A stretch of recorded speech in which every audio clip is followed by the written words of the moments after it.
Salut! Aujourd'hui, on va faire un tour là où peu de gens vont, derrière les portes battantes des cuisines de restaurants. On va décortiquer ensemble ce qui se passe vraiment pendant une inspection d'hygiène. Un processus super méticuleux et, on va le voir, absolument essentiel pour notre sécurité à tous. On a tous déjà vu ce fameux autocollant Alim Confiance. Parfois il a un grand sourire, parfois il fait un peu la tête, mais au fond, qu'est-ce que ça raconte? Comment cette note est calculée? C'est exactement ce qu'on va décortiquer. Le but ultime de toute cette organisation, c'est d'éviter ce que les pros appellent une TIAC. Derrière cet acronyme un peu barbare se cache la toxi-infection alimentaire collective. En clair, une intoxication alimentaire qui touche au moins 2 personnes au même endroit. L'enjeu est donc énorme, il s'agit de notre santé. Allez, première étape, avant même de parler d'inspection, il faut parler du mode d'emploi du restaurant. Et ça porte un nom, le plan de maîtrise sanitaire. Alors, ce PMS, qu'est-ce que c'est?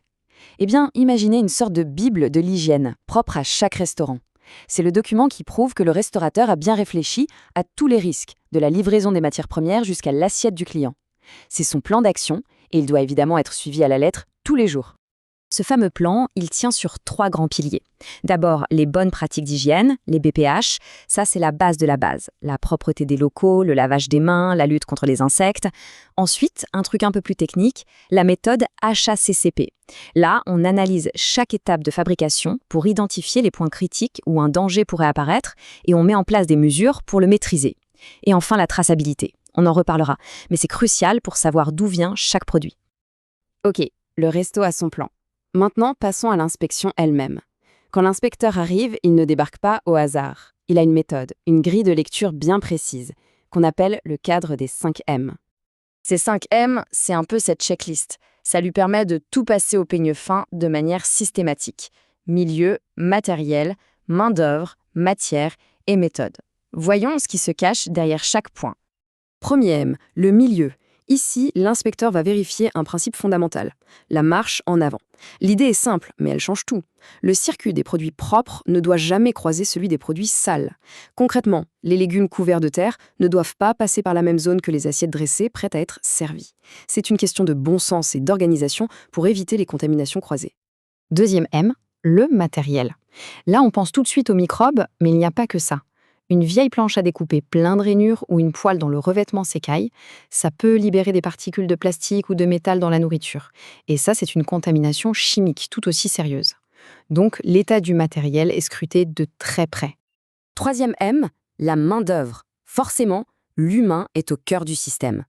L'inspecteur va vérifier la propreté des tenues, s'assurer qu'il y a bien des lave-mains fonctionnels et accessibles. Chaque geste du personnel compte. Et ce n'est pas juste une question de volonté. La loi impose qu'au moins une personne dans l'équipe ait suivi une formation officielle en hygiène alimentaire.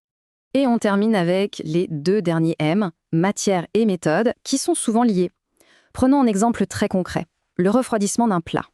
La règle est d'une précision d'horloger. Un plat doit passer de plus de 63 degrés à moins de 10 degrés en moins de 2 heures. C'est une vraie course contre la montre. Pourquoi? Parce qu'entre ces températures, c'est la zone rouge, le paradis pour les bactéries. L'inspecteur va donc vérifier si la méthode utilisée est la bonne et consulter les registres de température pour s'assurer que la règle est respectée. Bon, on a vu ce qui se passe sur le terrain, en cuisine. Mais une grosse partie du contrôle se joue aussi sur les papiers. C'est ce qu'on pourrait appeler la piste administrative, avec en vedette la traçabilité. La traçabilité, qu'est-ce que c'est? C'est tout simplement la capacité de remonter le fil de la vie d'un produit de la fourche à la fourchette. Chaque restaurateur doit être capable de dire « ma viande vient de tel éleveur, via tel fournisseur ». C'est une obligation légale. Et on pourrait se dire que c'est juste de la paperasse. Mais en réalité, pas du tout. C'est un filet de sécurité ultra puissant. En cas d'alerte sanitaire, c'est ce système qui permet de retrouver et de retirer un produit dangereux de la circulation en quelques heures à peine. C'est un outil de santé publique redoutablement efficace. Alors comment ça marche en cas de crise? La mécanique est bien huilée. Dès qu'un problème est détecté, le professionnel doit immédiatement alerter les autorités sanitaires et ses fournisseurs. Première action, on retire le produit de la vente.